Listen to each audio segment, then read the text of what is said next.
So Prince William and Princess Catherine are reportedly holding back tears in a recording nobody expected them to release. And the reason they finally spoke, according to what's being described, is that Prince George had quietly convinced himself he'd embarrassed the family so badly that he was being kept away from public life as a punishment, not because of any health issue, not because of a security concern, because a string of small, unexplained absences had added up in a 13-year-old's mind into the worst possible story he could tell himself. That's the center of what's actually happening here, and the more you look at how this unfolded, the harder it is to look away. Before we get into the details, if you're into these deeper royal breakdowns, go ahead and subscribe to Crown Signal Report because this is exactly the kind of story we like to slow down and actually unpack properly. Here's where it starts. According to those familiar with the situation, George was quietly pulled from 2 scheduled school-linked public appearances several months ago, following what's been described only vaguely as an incident during a school trip that reportedly involved another student and required the school's intervention. The palace, by all accounts, handled it the way it handles almost everything sensitive involving the children, with a short, polite non-answer about privacy and nothing further. At first, that explanation held. Reporters accepted it. The public moved on. But then George kept not showing up. A charity event he'd attended the previous 2 years. A regimental engagement he'd been scheduled to join. Each absence on its own looked minor. Stacked together over several months, they started to look like a pattern nobody was explaining. And once people start noticing a pattern like that in a 13-year-old, the theories don't stay quiet for long. William's first instinct, according to insiders, was to shut the conversation down entirely. No comment, no clarification, nothing that could turn into a headline involving his son. Any parent would understand that instinct. But according to those familiar with internal palace discussions, senior communications advisors reportedly pushed back, pointing to an earlier period when a lack of explanation around a family member's absence had allowed harmful speculation to spiral for weeks before the full picture finally came out. Nobody was asking William to explain the actual incident. They were reportedly asking for something simple enough to close the door on speculation without opening a new one. William held firm anyway. Month after month, he reportedly declined every suggested version of a statement, unwilling to let George's situation become public conversation, while his son was still, by all accounts, quietly working through his own embarrassment and confusion about what had happened. And that silence didn't stay contained to George alone. Charlotte, reportedly perceptive well beyond her age, apparently noticed the shift immediately, doors closing a little too quickly when she walked in, conversations that changed tone around her, George himself becoming noticeably quieter at home. She didn't ask directly. Instead, according to those close to the family, she started leaving small handwritten notes on George's desk, silly observations and inside jokes, seemingly trying to coax back some normalcy without ever naming what she suspected was wrong.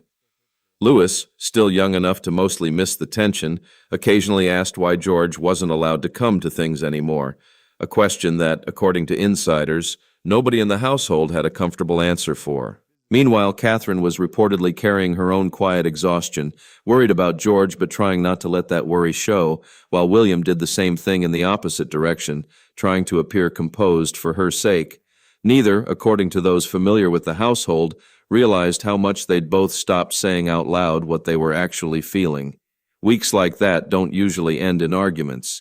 They end in quieter conversations, shorter check-ins, 2 people living under the same roof while privately carrying separate versions of the same worry. And in the middle of it was George, old enough to sense every unexplained gap in his own calendar, but young enough to fill those gaps with the worst possible explanation available to him. According to those familiar with what eventually came out, George had reportedly started believing the absences weren't really about protecting him. He'd apparently convinced himself they were about hiding him, that his family was quietly embarrassed by what had happened at school, and that staying out of public view was less about privacy and more about damage control. A teenager who isn't given a real answer will typically build his own, and the one George reportedly built for himself was that he'd become something the family needed to manage rather than someone the family wanted to protect. That realization apparently surfaced one evening after the younger children had gone to bed in a private conversation between William and Catherine. Catherine had reportedly drafted her own version of a statement by hand, separate from the palace's official language, and placed it in front of William alongside the approved draft prepared by communications staff.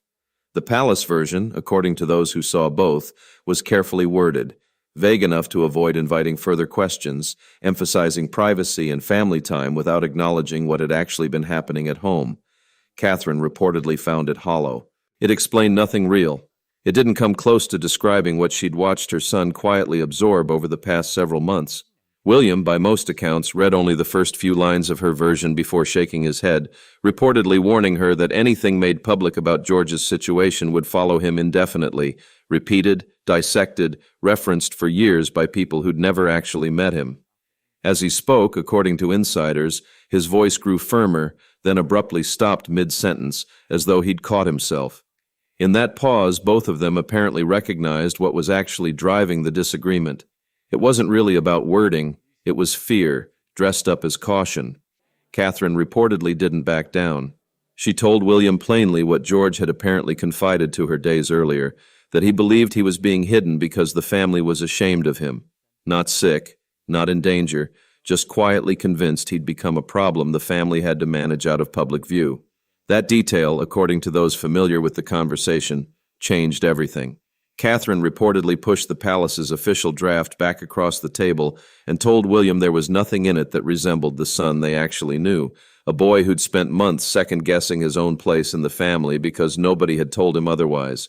She also apparently pointed out what the silence had done to the other two. Charlotte's quiet notes, Louis's confused questions, a household that had gone still in ways none of them had fully acknowledged to each other until that exact moment.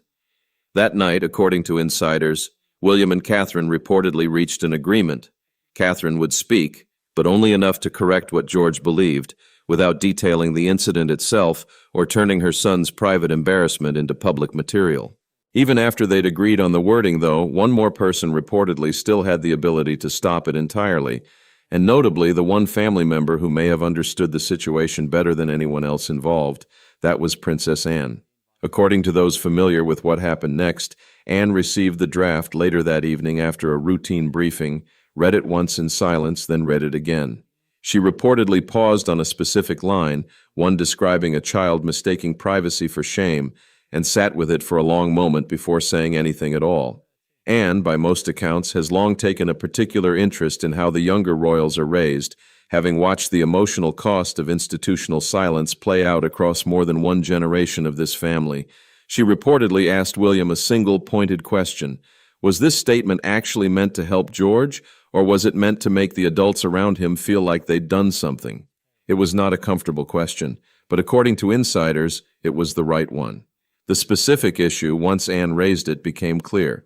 In the editing process, a single line had reportedly been cut, a short sentence in which George, in his own words, thanked people for their patience and said he was doing okay. It was the only part of the entire statement that had actually sounded like it came from him rather than from a communications office. Anne reportedly refused to sign off on the version without it. According to someone familiar with the conversation, she argued that removing George's own words might make the palace more comfortable, but it would leave George exactly where he'd started, spoken about rather than heard. That, in many ways, is the real story underneath all of this. An entire structure of advisors, careful language, and long-standing privacy strategy, all built with good intentions, all designed to protect a child. And somewhere in that process, protecting the institution and protecting the child had quietly become two different goals.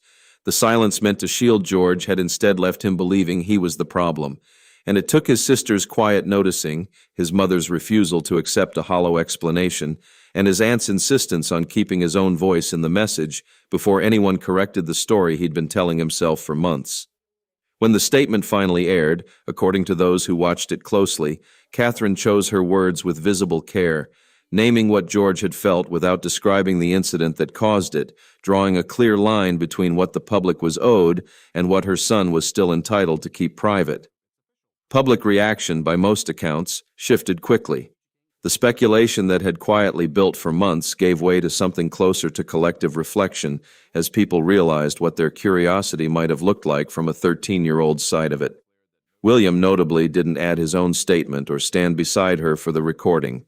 He reportedly let Catherine speak alone and said nothing further, a small but telling shift for a man who has spent much of his adult life trying to manage every version of his family's story himself. It suggested, according to those who know him, that he'd finally accepted something difficult. Silence hadn't actually protected George. It had simply let the wrong version of the truth take hold in his place. For George, those close to the family say the hope now is simple, that he remembers not the months of confusion, but the moment his mother sat in front of a camera and corrected, clearly and permanently, exactly what he'd quietly come to believe about himself. There's a broader pattern worth sitting with here, one that extends well beyond this single incident. Royal households have operated under a particular kind of instinct for generations. The idea that silence is protective, that saying less is always safer than saying too much, and that a carefully worded non-answer will eventually satisfy public curiosity better than any real explanation could. That instinct isn't unreasonable on its face. It's shaped by decades of watching private details get twisted into damaging headlines the moment they become public. But according to those who've watched this family closely, this particular episode exposed a real limitation in that approach, because silence doesn't actually stop people from forming a story. It just guarantees they'll form the wrong one, and that the person left to live inside that wrong story is often the person least equipped to correct it. George, by every account, wasn't given false information. He was simply given no information at all and left to fill the space himself. That's a subtle but important distinction, and it's part of why this situation reportedly hit William so hard once he understood it fully. He hadn't lied to his son. He'd simply trusted that saying nothing would be safer than saying something imperfect, and it took Catherine's insistence and later Anne's to make clear that for a teenager already prone to overthinking his own mistakes, nothing was actually the most dangerous answer available. There's also something worth noting in how differently each of the three children processed the same silence. Charlotte, older and more socially attuned, turned her worry outward. Small gestures, quiet notes, an attempt to repair what she sensed was broken without ever naming it directly. Louis, still young enough to mostly miss the emotional undercurrent, asked his questions plainly, without much filter, in the way young children often do. And George, caught in between, old enough to notice everything, but without the language or standing to ask his parents directly what was actually happening, internalized it instead, quietly, for months, until someone finally gave him a real answer to react to. That range of responses says something about how differently children experience the same household tension depending on their age and temperament, and it's part of why some royal commentators have suggested this incident may prompt a broader rethink of how the family handles moments like this going forward, not necessarily abandoning privacy as a principle, but recognizing that privacy and silence aren't actually the same thing, and that a child can be protected from public scrutiny without being left to guess at his own family's feelings about him. Anne's involvement, according to those familiar with her role in the family more broadly, wasn't incidental either. She's reportedly long held the view that this generation of royals inherited a communication style built for an earlier, less personally invasive media era, one where a brief statement could genuinely close a story rather than simply becoming the headline itself. Her insistence on keeping George's own words in the final statement, according to insiders, reflected a belief that authenticity, even in small doses, does more to protect a child's sense of self than any amount of carefully managed messaging ever could. Whether that lesson fully changes how future situations get handled remains to be seen. But for now, according to those close to the family, the immediate goal is simpler and more personal, helping George understand, clearly and repeatedly if necessary, that the months of unexplained absences were never about hiding him from anyone. They were, however imperfectly, an attempt to protect him. And the fact that attempt briefly cost him his own sense of belonging within his family is something William and Catherine both reportedly intend to make sure he never has to wonder about again. There's another layer to this story worth examining more closely, one that involves the school itself and the incident that started this entire chain of events. According to those with knowledge of the situation, the original matter was relatively minor in the scope of typical adolescent conflicts, a disagreement between George and another student that escalated further than either boy intended, requiring a brief, structured intervention from staff. By most accounts, it was handled quickly and appropriately at the school level, with no lasting disciplinary consequences and no suggestion that George had done anything approaching serious wrongdoing. That detail matters enormously because it means the months of public absence that followed were disproportionate to what had actually happened. George wasn't being kept away from public life because of an ongoing crisis. He was being kept away because his parents, understandably cautious after years of watching every detail of their own lives dissected publicly, chose to err heavily on the side of protection rather than risk any renewed scrutiny of a situation that had already resolved itself privately within days. Royal commentators have pointed out that this kind of overcorrection isn't unusual for parents who've personally experienced the more damaging side of public exposure. William, having lived through the aftermath of his mother's death and the intense media attention that followed him into adulthood, reportedly approaches even minor incidents involving his children with a heightened wariness that goes well beyond typical parental caution. That instinct comes from real experience, and by most accounts, it's not something anyone close to the family views as unreasonable on its face. The complication in this case wasn't the instinct itself. It was how long the resulting silence was allowed to continue without anyone checking in on how George himself was interpreting it. That gap between good intentions and lived experience is something child psychologists who work with families in high-pressure public roles have written about extensively, even outside the specific context of royal life. Children, particularly early adolescents already prone to self-consciousness and social comparison, tend to fill informational gaps with self-blame far more readily than adults often expect. A missing explanation doesn't usually read to a 13-year-old as, "My parents are being cautious."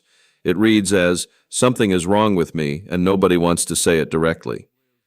George's experience, according to those familiar with how this unfolded, tracked almost exactly with that pattern.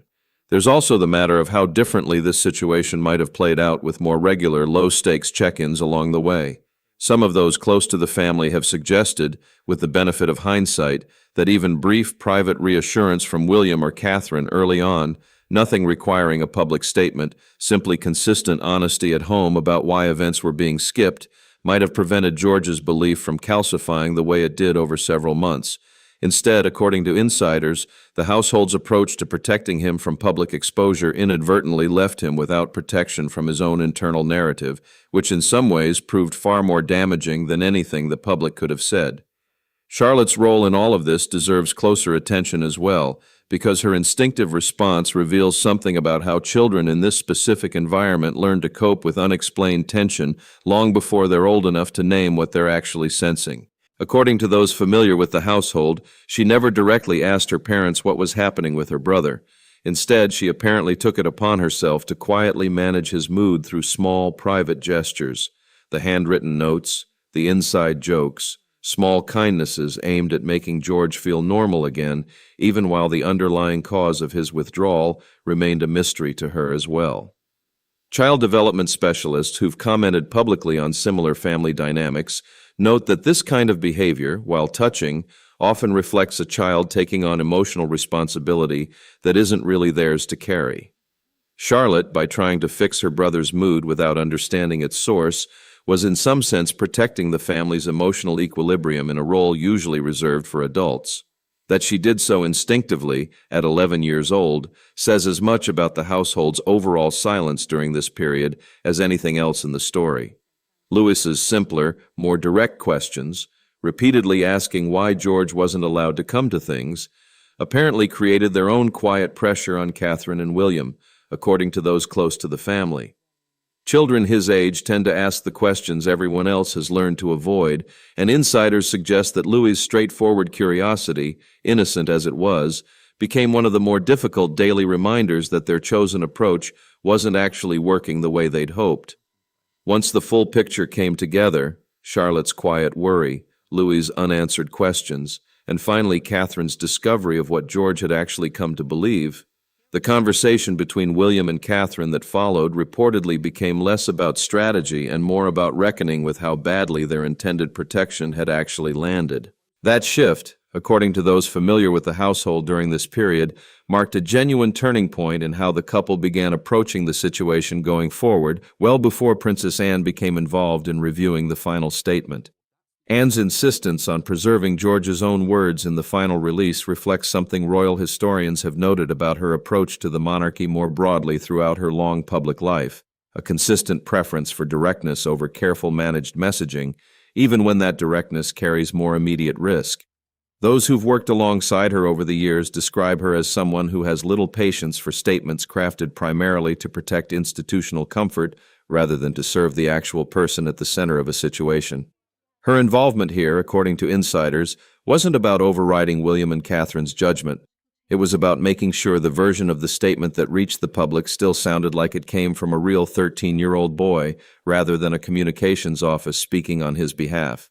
That distinction, small as it might seem, reportedly mattered enormously to George himself once the statement was finally released. According to those close to the family, hearing his own words included, rather than paraphrased or removed entirely, gave him something no official reassurance from his parents alone could fully provide.